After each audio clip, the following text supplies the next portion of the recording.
bananeira, cortar uma flor, planta pé de vento, plantar uma flor, planta bananeira, plantar uma flor. Começando mais um Granja Newscast aqui direto do Estúdio 21 Podcast. Agradecer ao Conrado aí por estar na direção de mais um programa. E hoje o assunto é educação. Estou aqui com a Marlene Cunha. Marlene, obrigado. Bom dia. A Marina Santini. Bom dia. E também a Dani Dourado. Bom dia. São gestoras pedagogas, né? Muito a agradecer vocês, a presença de vocês aqui no Granja Newscast. E vocês são da escola Waldorf... Escola Waldorf Guaí. Guaí, né? Waldorf Guaí, que é Tupi, né? O nome, né? De origem tupi-guarani. Significa semente boa. Isso. Semente boa? Isso. Não, porque eu fui lá, não é uma... É diferente. Você quis voltar a ser criança, fala a verdade. Muito bacana. Não, eu vi lá, eu vivi a experiência, eu falei, não, tenho que trazê-las no programa para mostrar, né? Mas vamos... Marlene, falar da pedagogia, né? Tem um poema também, né? Que vocês querem, sim, né? sim. Acho que começar, né? É engraçado o que você falou, né? A primeira vez que eu cheguei nessa escola também eu tive essa mesma sensação de que era diferente. E é para trazer um pouco desse ar, né? Que a gente gostaria de começar. Eu vou ler um poema pequenino do Rudolf Steiner. Legal. A nossa mais elevada tarefa deve ser a de formar seres humanos livres, que sejam capazes de, por si mesmos, encontrar propósito e direção para as suas vidas. Rudolf Steiner. E aí, quando eu cheguei lá, eu fiquei, gente, o que aconteceu, né, para esse lugar chegar aqui dessa forma? Como é que foi, Marlene? Você que estava lá desde o começo. Então... Que Maria, você estudou lá, né? Então, eu não estudei lá especificamente. Eu sou ex-aluna Waldorf, eu estudei em outra escola que chama Rudolf Steiner. Legal. E aí, quando eu cresci, eu cheguei lá para poder estudar e encontrei a Marlene, a Dani, maravilhosas. Já atuando há um bom tempo, né? Marlene, conta um pouquinho da... Então, existia um grupo de crianças que estudavam num jardim Waldorf, muito querido, um quintal de muito amor. E essas crianças, elas iam para um primeiro ano, que não tinha nessa escola. E correu-se o risco de não ter vaga numa escola mais próxima da região. E um pai, um dia, mandou um e-mail e disse, e se nós fizermos a nossa própria escola? E assim começou a Guaí. Isso foi por volta de 2010. A partir daquele momento, as famílias e as professoras que estavam envolvidas ali se prepararam durante o ano seguinte inteiro para, em 2012, iniciar as aulas na Escola Waldorf Guaí. Quando foi em 2018, nós mudamos para onde nós estamos hoje, que é para o Sítio dos Bambus. O Sítio dos Bambus, ele apareceu na nossa vida em um momento onde a gente estava procurando uma casa, porque a escola havia crescido, né? Precisávamos ir para um lugar maior. E uma família que estava mudando para a Alemanha, ela passou o sítio para que a escola pudesse nascer ali. Isso foi em volta de 2016 para 2017, que foi o preparo para em 2018 a gente iniciar no local onde você foi, que quis voltar a ser criança novamente. Sim, é muito bacana. A Guaí, ela nasceu de um esforço de famílias que queriam muito dar continuidade a uma educação que ela é voltada para a saúde das crianças, que ela é voltada para o movimento, que ela é voltada para a arte, que ela é voltada para a relação, para os vínculos, né, entre os alunos e os professores. E a partir dessa força, a Guaí iniciou. Tivemos muita ajuda de muitas pessoas. Então, nós temos assim, muita gratidão por todas essas pessoas que contribuíram, desde emprestar carteira, emprestar dinheiro, enfim, tudo, Todas as ajudas foram Fazer muito pizza, importantes. vender Fazer pizza. pizza. A nossa escola, muito bem lembrada, Marina, começou fazendo pizza. Porque a escola, Waldorf, ela inicia muito diferente, né? Ela não tem um capital onde vai alguém e investe. Ela é a força de pessoas que faz gerar algum valor para que aquilo inicie. É uma família, né? É uma grande família. Eu fui lá e eu vi essa... Porque não é uma escola normal. Assim, eu falo no sentido de, né, particular, de paga. É diferente. Sim. Eu senti isso. E naquela época, uma das possibilidades foram as pizzas. A gente fazia as pizzas e vendíamos as pizzas. E com esse valor a gente ia fazendo as construções, tudo que era ali necessário para seguir. E eu brinco que a Guaí, ela começou com o telhado, assim, teve um momento que o telhado estava com furinhos, mas mesmo assim a gente convidou gente para entrar. Então, quando fomos para o nosso primeiro sexto ano ali, de quinto para sexto ano, tivemos também a possibilidade de acolher crianças que vinham lá de longe, de uma escola que se chama Horizonte Azul, que só tem até o quinto ano, e a Guaí recebia estes adolescentes que faziam aí o curso conosco até o oitavo ano. Isso de maneira acolhida, social. Foi muito, muito bonito e a gente tem muita gratidão também por esse projeto que a Guaí pôde acolher. E de 2018 para cá, tivemos aí bastante labuta para manter o nosso espaço, que é maravilhoso, e também muita alegria nutrindo em volta aquela natureza toda que tem. O ali. bosque. O bosque, o pomar, as trilhas, né? Onde nós podemos ali conviver no dia a dia.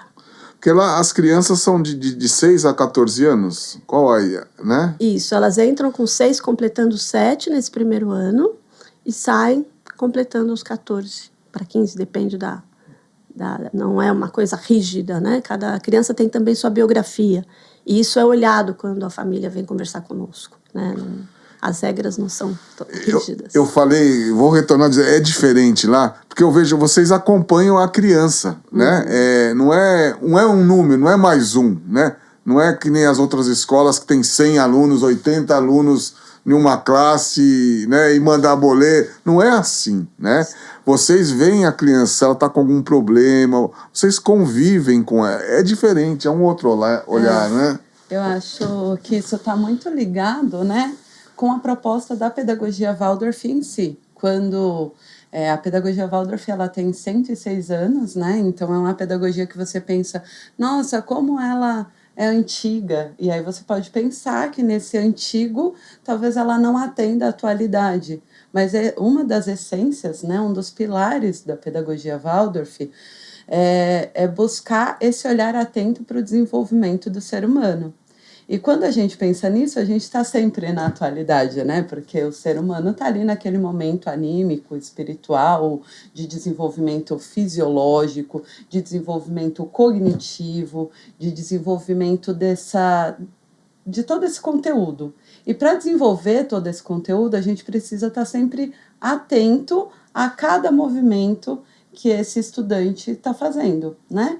O que ele está fazendo agora? Ele já sabe amarrar sapato, ele já tem autonomia, ele já adquiriu esse desenvolvimento? Como que foi isso? Então, o professor ele precisa olhar todos esses detalhes na primeira infância. Num segundo momento, nos maiores, a gente tem que entender como que está chegando essa adolescência, como que esses movimentos estão chegando para esse jovem, em que lugar que ele sente isso? É mais no âmbito cognitivo? É mais no âmbito do sentir? Como estão esses movimentos, esses sentimentos? E aí chega essa relação que a pedagogia Waldorf traz de tão linda, que é a relação que ele tem com esse professor de classe, o professor regente, que é uma pessoa que assume essa turma no primeiro ano e muitas vezes segue com essa turma até o oitavo ano.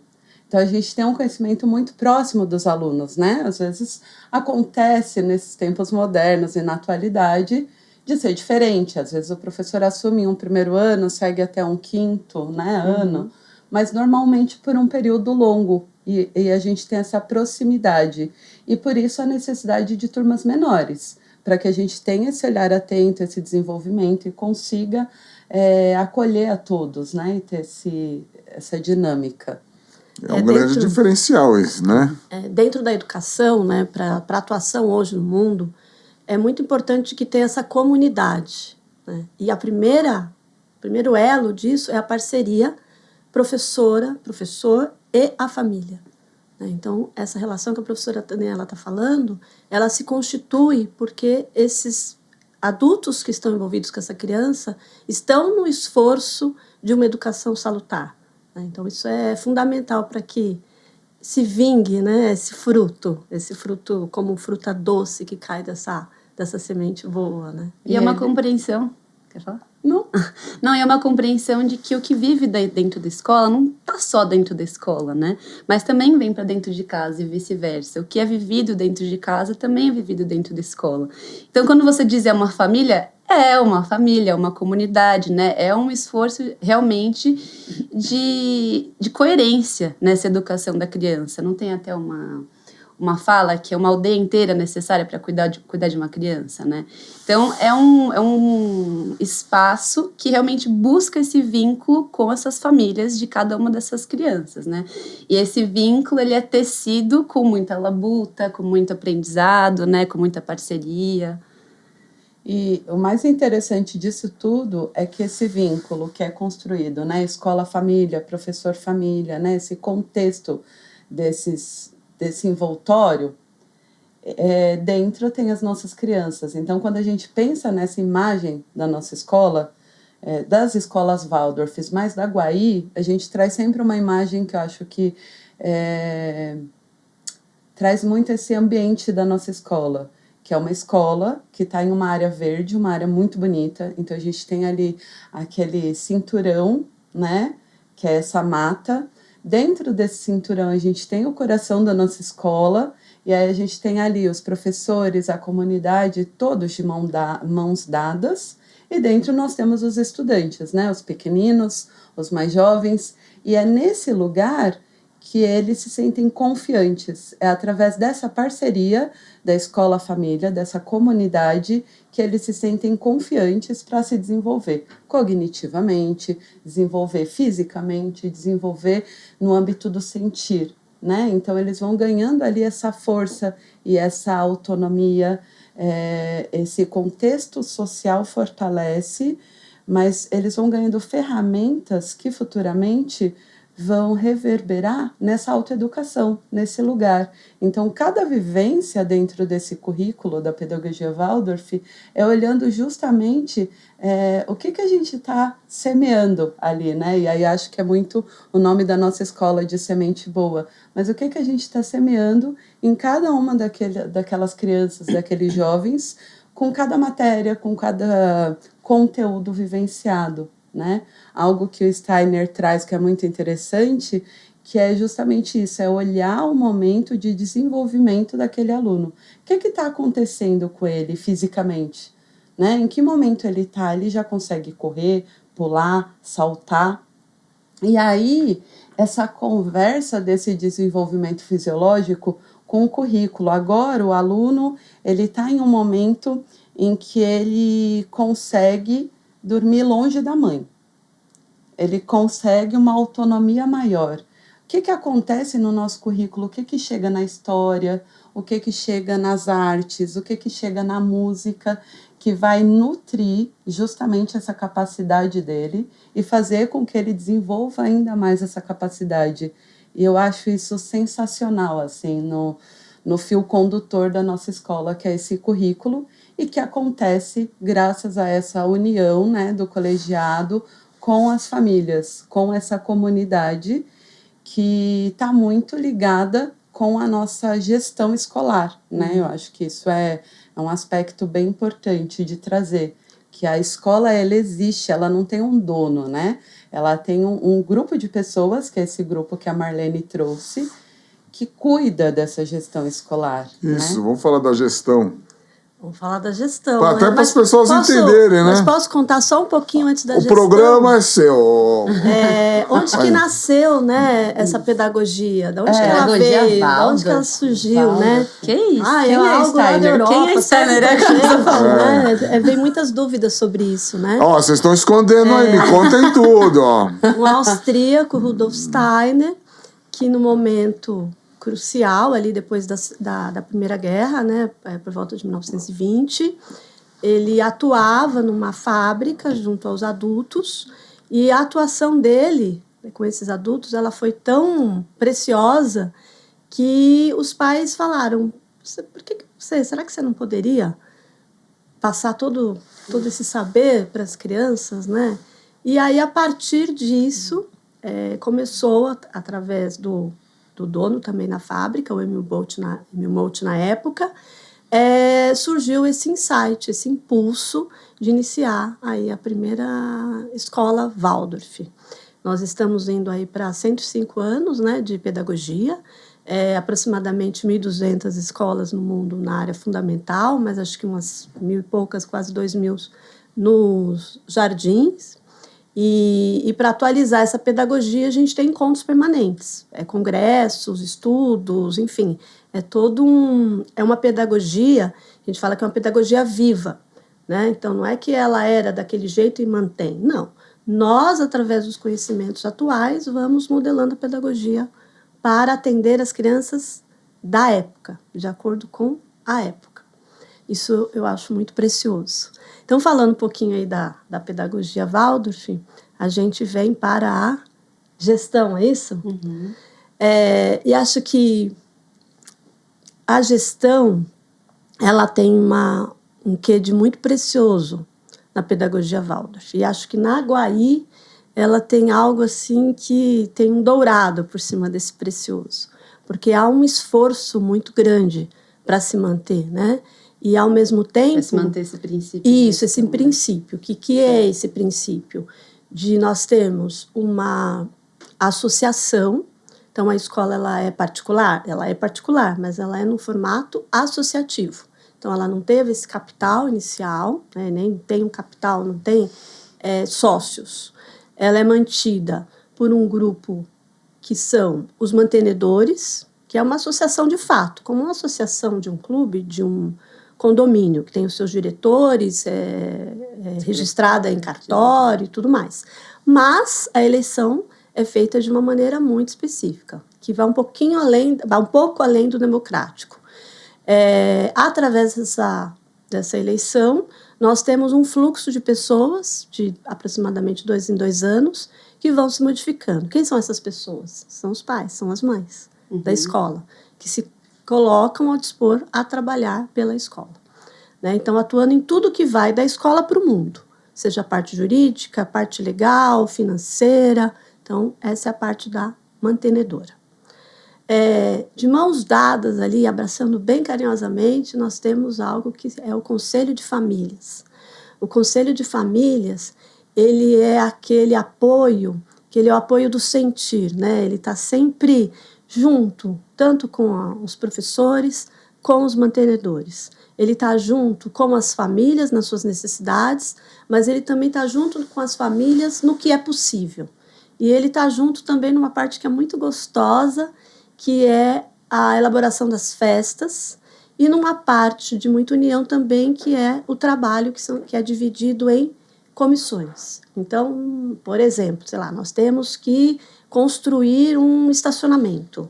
Então, montamos... Aproveita o espaço e vamos falar o que está as necessidades da escola também, né? E tem um espectador aí que possa... pode colaborar. Toda ajuda e todo esforço é sempre muito válido, muito agradecido na Aguaí. Então, essas comissões são pessoas que se colocam a dispor em trabalhar, e isso é muito gostoso porque as pessoas se conhecem. As pessoas falam dos filhos. Enquanto está lá pregando um brinquedo, ela está falando: olha, o meu filho foi na festa. Então, é troca, é comunidade novamente. E aí tem um exemplo que eu sempre falo com as famílias, ou principalmente famílias novas, quando uma pessoa está chegando, ela chega com esse olhar fresquinho, né? De identificar, às vezes até de identificar os problemas. Então, aqui está faltando um acabamento. O meu filho tropeçou logo ali. Então, a gente sempre conversa de que esse processo de cuidado da escola, de manutenção da escola, ele é feito dentro desses grupos de trabalhos. Então, todos que fazem parte dessa associação, que são todos que colocam seus filhos na escola, os professores também, os colaboradores, eles são corresponsáveis pelo cuidado desse espaço, o cuidado físico, o cuidado anímico que a gente fala também, né? Como que as coisas estão organizadas, como que as coisas estão bem feitas ou não. Então, esses grupos de trabalho, eles demandam justamente essa relação entre as pessoas que traz muitos frutos, né? Sim. E nós temos o colegiado, que são os professores que atuam na escola. Né? Nós temos os professores de classe e temos os professores de matéria, das disciplinas, que depois a gente fala um pouquinho sobre isso. Dentro desse grupo de professores, nós temos um grupo, né? Hoje nós estamos em 4, e esse grupo, ele que faz a gestão pedagógica da escola. Então, tudo que se diz respeito a estudantes, a pedagogia, a professores, ele se resolve nesse núcleo. E aí? Nós temos 3, mas esses 3 se entrelaçam. Então, nós temos reuniões semanais, onde conversamos, dialogamos, trazemos as necessidades e também trazemos as decisões que são feitas de maneira, a gente fala, trimembrada, que são as 3 instâncias olhando a escola como um todo.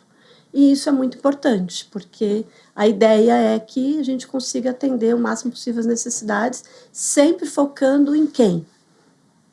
No nosso ser, que é a criança. Sempre olhando para a criança, que é a necessidade maior. Então, quando a família entra na escola, né, fala, nossa, o que é isso, né? Você é obrigada a trabalhar, como é que vai ser? É a participação, né? É a participação. E sempre há algo que todos possam fazer, independente da sua habilidade, da sua capacidade. E sabe o que é maravilhoso? Vou te contar.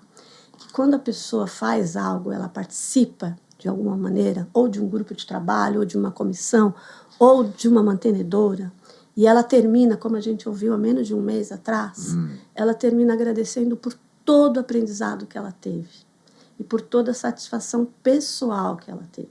Aquilo reverbera na vida dela, e sabe na vida de quem? Na vida dos filhos dela. Porque os filhos veem os pais trabalhando. Então, a criança cresce com uma certeza de que tudo será possível. Porque quando alguns se reúnem com um ideal, é possível. Se tiver boa vontade e força de trabalho, a gente vai onde a gente quiser. E não há algo que se ensine dentro de uma sala de aula para trazer isso para o coração de uma criança. Isso é vivenciado, né? Então, as crianças, nas nossas festas, elas participam também trabalhando, mas trabalhando com alegria, né? Então, fazem o salão de chá, participam vendendo lanterna, e daí essas lanternas, esse valor já vai para a matemática econômica, que é trabalhado no 6º ano. Então, tudo se vincula por esse sentir que a professora Daniela estava falando, que tudo se encaixa dentro do que a criança está vivenciando naquele momento, na vida dela, e o que o currículo provê.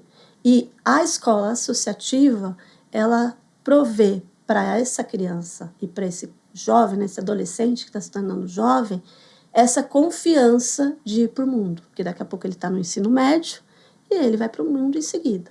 Então, esse tipo de vivência, né, nós temos uma ex-aluna e uma ex-aluna, fica nas entranhas e no coração, né? É muito visceral, muito bonito. E aí, quando você está falando, você trouxe a palavra vontade, essa força visceral, esse querer. Quando eu estou na minha cabeça fazendo um fio, que a gente trouxe um pouco dessa identidade que nasceu a Guaí, né? Então, logo, já lá no começo, foi uma movimentação que não dava para fazer parado, né? Precisava justamente de muita força de querer, né? Essa vontade. E isso até hoje, né? Ainda mais por ser um espaço aberto, por ser um espaço, um sítio. A gente busca muito, inclusive, olhar para esse entorno, que é um entorno de agricultura, um entorno agrícola, né? Um entorno florestal, e a escola esteja ligada com esse espaço. Então, não seja uma bolha que vive um sistema diferente do entorno, muito pelo contrário.